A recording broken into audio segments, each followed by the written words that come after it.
ആരവിടെ? ദൈവമേ, ചതിച്ചല്ലോ. ആരാതെന്ന് എടാ ചോദിച്ചേട്ടില്ലേ? ആരാ അത്? എല്ലാവരും കല്യാണത്തിന് പോയി തക്കം നോക്കി ആരുടെ അകത്ത് മോഷ്ടിക്കാൻ കയറിയിരിക്കുന്നത്?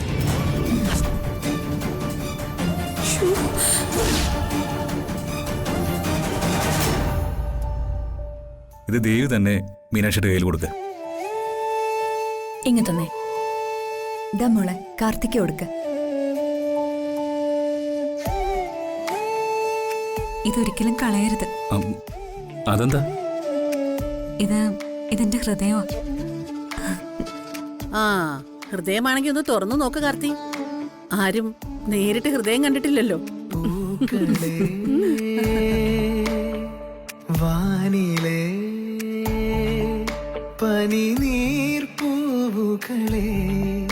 പകലിൻ നോവുകളെ താഴെ എന്തിനു വന്നു പോയി വെറുതെ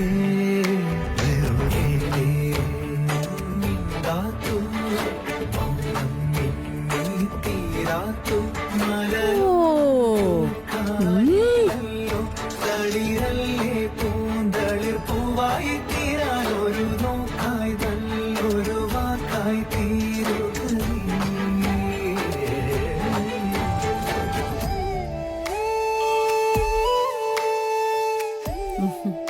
നന്നായിരിക്കുന്നു അല്ലേ രോഹിണി? ചേച്ചിയുടെ ആ കഴിവ് ഇവൾക്കും കിട്ടിയിട്ടുണ്ട്.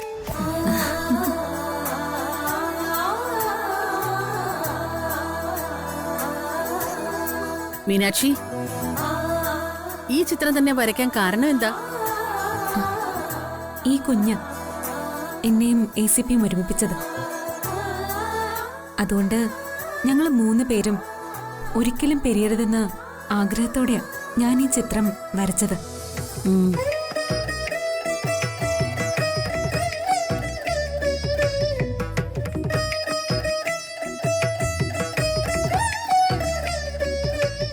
നമ്മളിനി പിരിയില്ലല്ലോ ACP.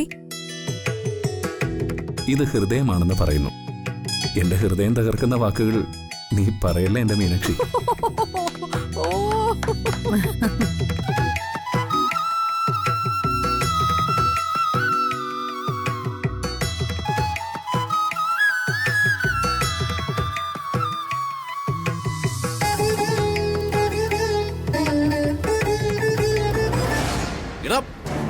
ഇറങ്ങി വരാൻ. വേണ്ട വൈശാഖ്, ഇറങ്ങി വാടാ. അതോ ഞാൻ അതേ കയറി വരണോ? എവിടാ നീ? വേണ്ട വൈശാഖ്. വന്നില്ലെങ്കിൽ ഞാൻ നാട്ടുകാരെ വിളിച്ചു കൂട്ടും. ഇറങ്ങി വരാൻ. ബുദ്ധിമോശമാ. ഇറങ്ങി വാടാ. എവിടാ നീ?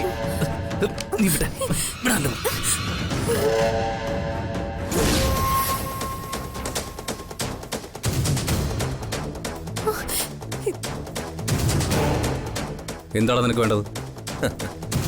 നീയായിരുന്നോ? ഞാൻ ഈ അയൽപക്കത്തുള്ളത് വരുൺ, കണിമംഗലത്ത് വരുൺ. പിന്നെ ഇവിടെ ഉള്ളവരെല്ലാരും കല്യാണത്തിന് പോയ തക്കം നോക്കി. നീ എന്തിന് ഇതിനകത്ത് കയറിയെന്നുള്ള കാര്യം എനിക്കറിയണം. ഞാനിവിടത്തെ ബന്ധുവാടാ. കാർത്തിയുടെ മിസ്സസിനെ തട്ടിക്കൊണ്ട് പോയ നീ ഇവിടത്തെ ബന്ധുവോ? കൊള്ളാം. നീ പോകുന്നോ അതോ അടി വാങ്ങുന്നോ? അടിയുടെ ഹോൾസെയിലർ നീയാണല്ലോ. എനിക്കാണെങ്കിൽ ഒരുത്തനെ കിട്ടാഞ്ഞിട്ട് ദേ എന്റെ കൈ ഇങ്ങനെ തരിച്ചോണ്ടിരിക്കുക.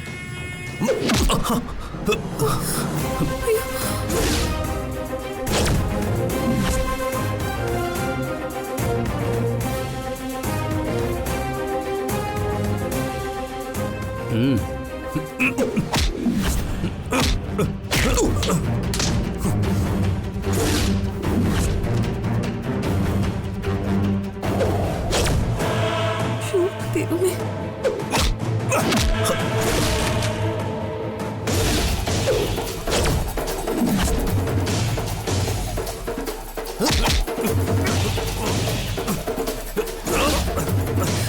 വൈശാഖൻ.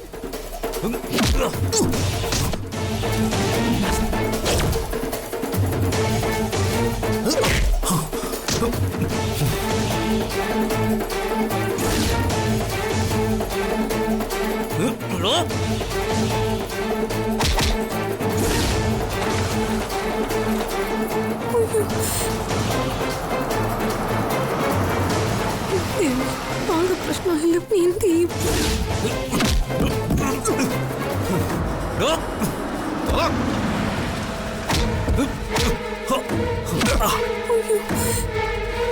ആരാത്?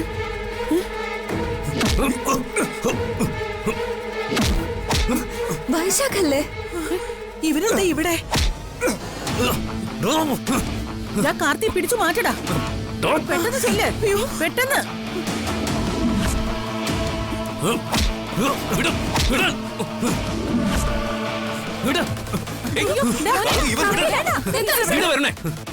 ഇവനല്ലേ മൈഥിലിയുടെ കാമുകൻ?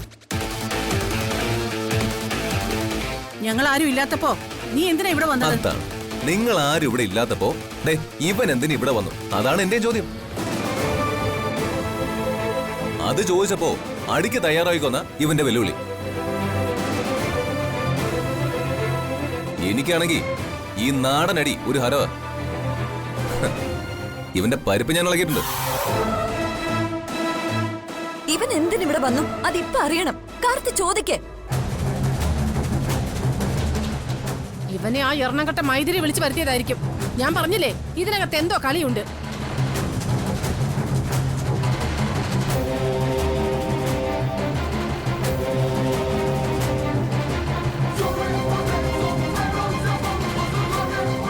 എല്ലാം തകർന്നല്ലോ എന്റെ ദൈവമേ. ഇവനും മൈഥിലിയും തമ്മിലേ ഇപ്പോഴും നല്ല ബന്ധമുണ്ട്. ആ കാര്യത്തിൽ എനിക്ക് നല്ല സംശയമുണ്ട്. ഇവനും അവളും തമ്മിൽ എന്തോ ഒരു അഡ്ജസ്റ്റ്മെന്റ് ഉണ്ട്, അത് ഉറപ്പാ. പറയടാ, നീ എന്തിനാ ഇവിടെ വന്നേ? കാർത്തി, ഏയ്! മിണ്ടരുത്.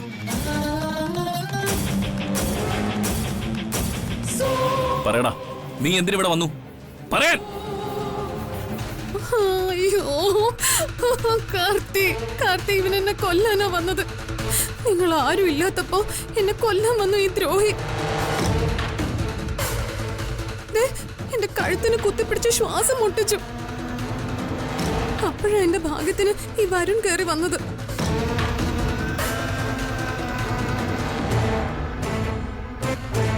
നേരാണോടാ? ഇവളെ ഇന്നല്ലെങ്കിൽ നാളെ ഞാൻ കൊണ്ടുപോകും. കാർത്തി, നീ നിന്റെ സബോർഡിനേറ്റ്സിനെ വിളിക്കേ. ഇവനെ പിടിച്ചു അകത്താക്ക്. അയ്യോ, എത്രയായാലും എന്റെ കൂടെ പിറപ്പല്ലേ ചെറിയമ്മേ. ഒറ്റ തവണ കൂടി മാപ്പ് കൊടുക്ക്. കരിമൂർഖനെ നോവിച്ച് വിടരുതെന്ന പ്രമാണം.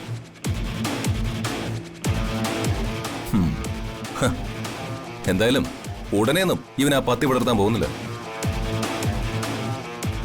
ഇനി മേലാൽ നിന്നെ ഇവിടെ കണ്ടുപോരുത്. അയ്യോ,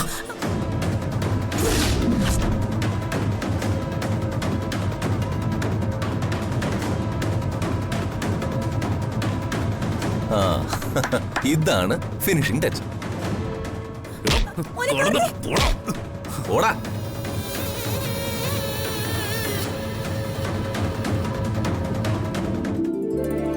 വരൂ. Thank you so much. ഇടാ.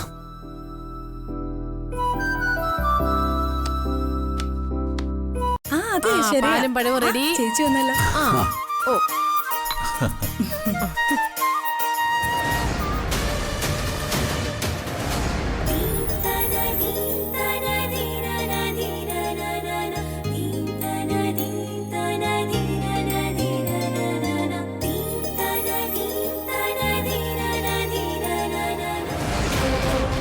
ഇതെന്തിനാ മധുരം കൊടുപ്പം പറ്റും?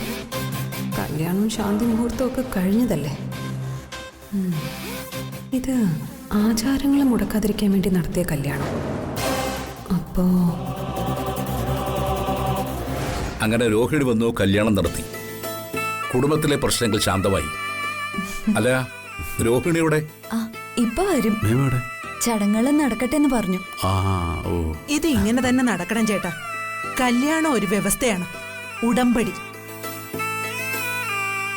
വധൂവരന്മാർ മനസ്സുകൊണ്ട് ഉറപ്പിക്കുന്ന കരാർ ഉടമ്പടി കൂടാതെ ഇരുവരുടെയും വീട്ടുകാർ ഇതിന് പിന്നിലുണ്ടെന്നുള്ള ഭയം കൂടി ചെറുക്കനും പെണ്ണിനും വേണം.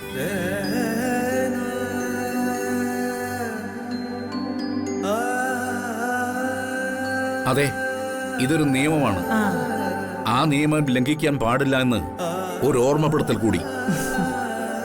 എന്ന് വച്ചാൽ വീട്ടുകാരുടെ അനുമതിയില്ലാതെ ആണും പെണ്ണും കൂടി തന്നിഷ്ടം കാട്ടി കല്യാണം കഴിക്കുന്നതെല്ലാം ഏറിയ പങ്കും പരാജയമായിരിക്കും. നാട്ടുകാരെയും വീട്ടുകാരെയും പേടിയില്ലല്ലോ.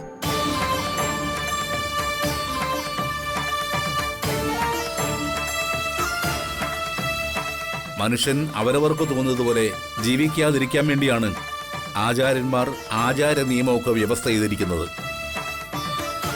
അല്ലെങ്കിൽ ദേ ഇവളെ പോലെ ജീവിക്കേണ്ടി വരും. ആ നമുക്ക് ചടങ്ങ് നടത്താം. ആദ്യം സാവിത്രി കൊടുക്കട്ടെ. തിരിയുടെ കതിരൊളിയോ മൽച്ചേലോടെ മിഴിനെ ചിമ്മി തൊഴുതുണരാൻ എന്താണെന്താവോ ചിരി ചിരി ചെറു ചിരി ചിരിയുടെ കുളിരൊളി നീ മുറ്റത്തെ മൺചിരാതിന്റെ ചുണ്ടിലേറുന്നതാരെ കണ്ടാവോ.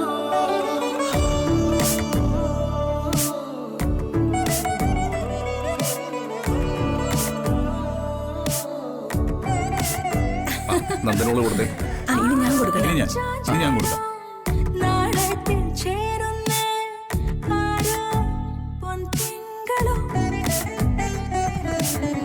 പൂന്തെന്നൽ വന്നാലും വാഴാതെ നിന്നാടും താരാജാലങ്ങളും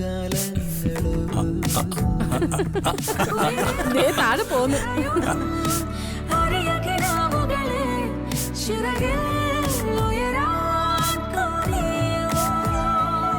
മധുരം പകരും രമേട്ട കൊടുക്ക്, രമേട്ട കൊടുക്ക്. അച്ഛൻ കൊടുക്കട്ടെ, അച്ഛനല്ലേ കൊടുക്കണ്ടേ? കൊടുക്ക്.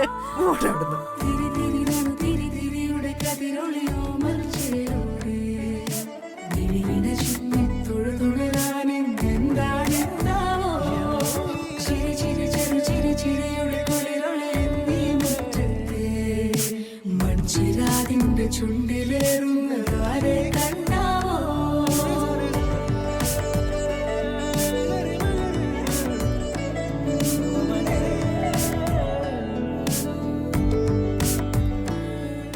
മീശ ഒന്ന് തുടക്കട്ടെ.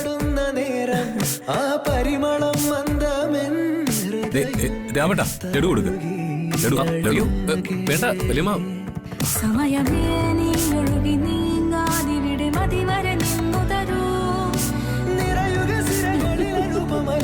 പകുതി അവക്ക് കൊടുക്ക. പകുതി പകുതി കൊടുക്ക്. ഇനി നീ ഇവന് കൊടുക്ക്. നീ കൊടുക്ക്.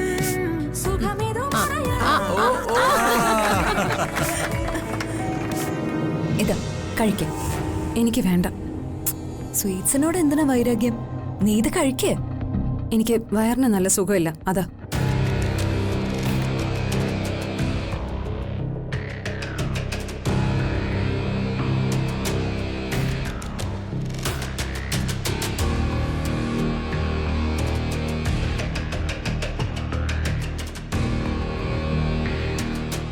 ടാബ്ലറ്റ് വയറുവേദനയ്ക്ക് നല്ലതാ.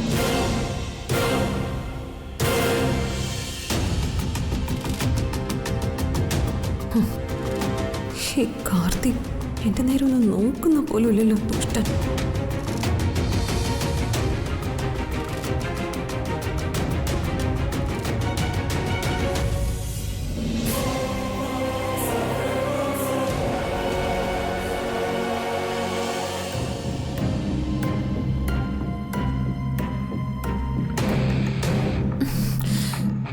പിന്നെ മരുന്ന്, അതിനെനിക്ക് വയറുവേദന ഉണ്ടായിട്ട് വേണ്ടേ മരുന്ന് കഴിക്കാൻ? ഞാൻ ഇനി ഈ വീട്ടിൽ നിൽക്കണോ? ഞാനൊരു തെറ്റ് ചെയ്തു. സ്നേഹമുള്ള ഭർത്താവിനെ വിട്ട് മറ്റൊരാളുടെ കൂടെ ഒളിച്ചോടി. അത് തെറ്റ് തന്നെയാ. പക്ഷേ അതിനിവരെനിക്ക് തരുന്ന ശിക്ഷ വളരെ കൂടുതലാണ്. അത് ക്രൂരമാണ്. പക്ഷെ ഞാൻ ഇവിടുന്ന് പോയാ കാർത്തിയും മീനാക്ഷിയും സന്തോഷമായിട്ട് ജീവിക്കും. അത് പാടില്ല. അവരെ സന്തോഷമായിട്ട് ജീവിക്കാൻ വിടരുത്. അതുമാത്രമല്ല, ഇവിടെ നിന്നാൽ മാത്രമേ ഉദ്ദേശിച്ചതൊക്കെ നേടിയെടുക്കാൻ പറ്റൂ. അതുകൊണ്ട് എല്ലാം സഹിച്ച് ഇവിടെ നിൽക്കാം. മൈഥിലി, എന്താ അമ്മായി? ഓ എന്റെ മൈഥിലി, ഈ അമ്മായി എന്നുള്ള വിളിയൊന്ന് നിർത്തോ നീ. ഞാനിപ്പോ നിന്റെ അമ്മായി അല്ല കേട്ടോ. പശുവും ചത്തു മോറിലെ പുളിയും പോയി. വെറുതെ നീ അമ്മായി എന്ന് വിളിച്ച് എന്നെ കിളവിയാക്കല്ലേ. പിന്നെ ഞാൻ എന്ത് വിളിക്കണം? ഇനി നീ എന്നെ മാലതി എന്ന് വിളിച്ചാ മതി. അയ്യോ, ഇത്രയും പ്രായമുള്ളവരെ പേര് വിളിക്കാനോ? പ്രായമോ? എനിക്കോ? നീ എന്താ മൈതിൽ ഈ പറയുന്നേ? അറിയാതെ രണ്ട് ഞാൻ പ്രസവിച്ചെന്നല്ലേ ഉള്ളൂ. എനിക്കതിന് മാത്രം പ്രായമൊന്നുമില്ല കേട്ടോ.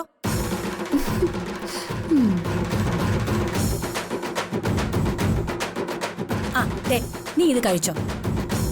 എന്താ ഇത്? കണ്ടറിഞ്ഞൂടെ? ജിലേബി, ലഡ്ഡു, മൈസൂർ പാക്ക്. ഇന്ന് കല്യാണം ആയതുകൊണ്ടേ സ്വീറ്റ്സിന്റെ പെരളിയാ.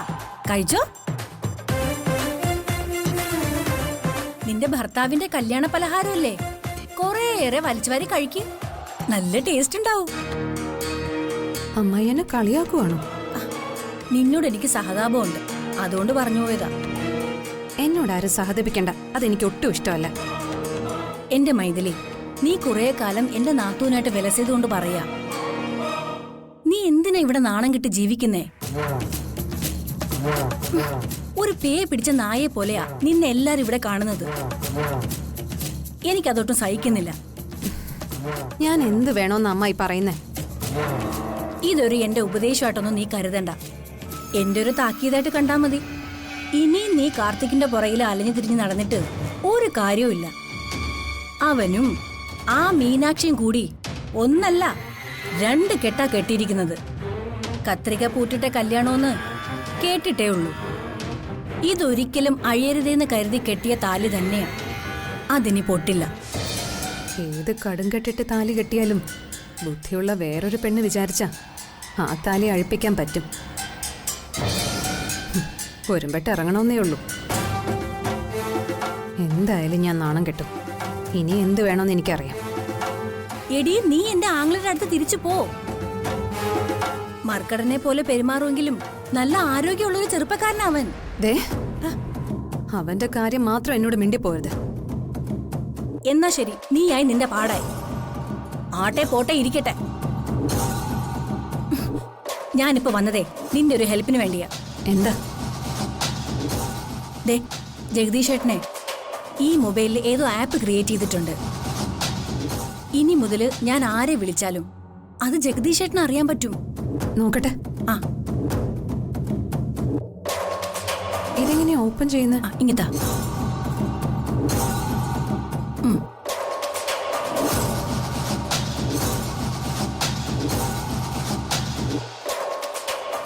ഇതിലങ്ങനെയൊന്നും ചെയ്തിട്ടില്ലല്ലോ. ഇല്ലേ? ഇല്ല. എന്നാ എന്റെ തോന്നലായിരിക്കും. താ. ആ, പോട്ടേടി. ഞാനിവിടെ കൂടുതൽ നിന്നാലേ എല്ലാവരും എന്നെ അന്വേഷിക്കും. അതുകൊണ്ട് ഞാൻ പോവാ. ആ മേമ ഇന്ന് പോവാ. പോട്ടെ.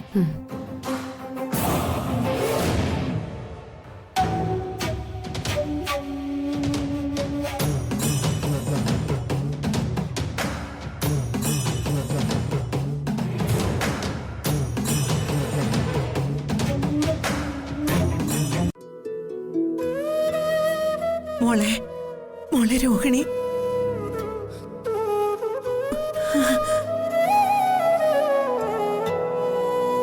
ചേച്ചി, ആരും സങ്കടപ്പെടണ്ട. ഇനിയൊരു കർക്കിടകപ്പേമാരി കഴിഞ്ഞ ചിങ്ങം പിറക്കും, ഓണനിലാവ് പരക്കും. അപ്പോ മാവേലി വരുന്നത് പോലെ നിങ്ങളുടെ ഓണത്തമയിഞ്ഞ് വരും.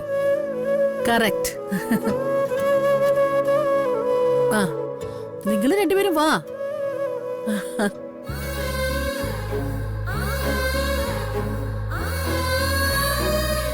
മേമേ,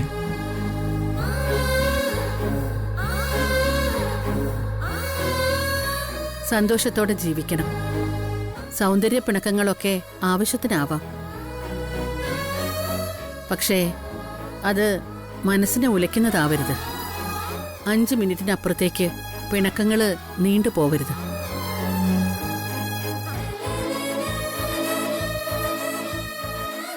ഞങ്ങൾ തമ്മില് പിണങ്ങില്ല മേമേ. ആരെങ്കിലും ഒരാളെ ക്ഷമിച്ചാൽ തീരുന്ന പ്രശ്നങ്ങളെ ലൈഫിലുള്ളൂ. സമ്പത്തല്ല പ്രധാനം.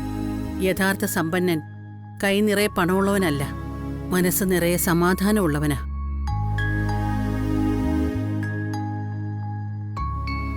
ആ സാവിത്രി, ഇനി വന്നേ.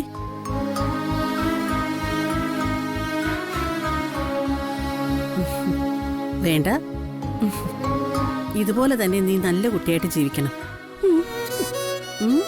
ഓ ഹേ മാലിനി, നീങ്ങി വന്നേ. എന്താ ചെറിയമ്മേ? ചെറിയമ്മേ, നീ 2 കുട്ടികളുടെ അമ്മയാണ്. ഉത്തരവാദിത്തോടുകൂടി തന്നെ ജീവിക്കാൻ ശ്രമിക്കണം. ശരി ചെറിയമ്മേ. ഇനി കരയില്ലേ? ഇനി എന്റെ നന്ദിനിമോളുടെ കാര്യത്തിലാണ് ഒരു പരിഹാരം വേണ്ടത്.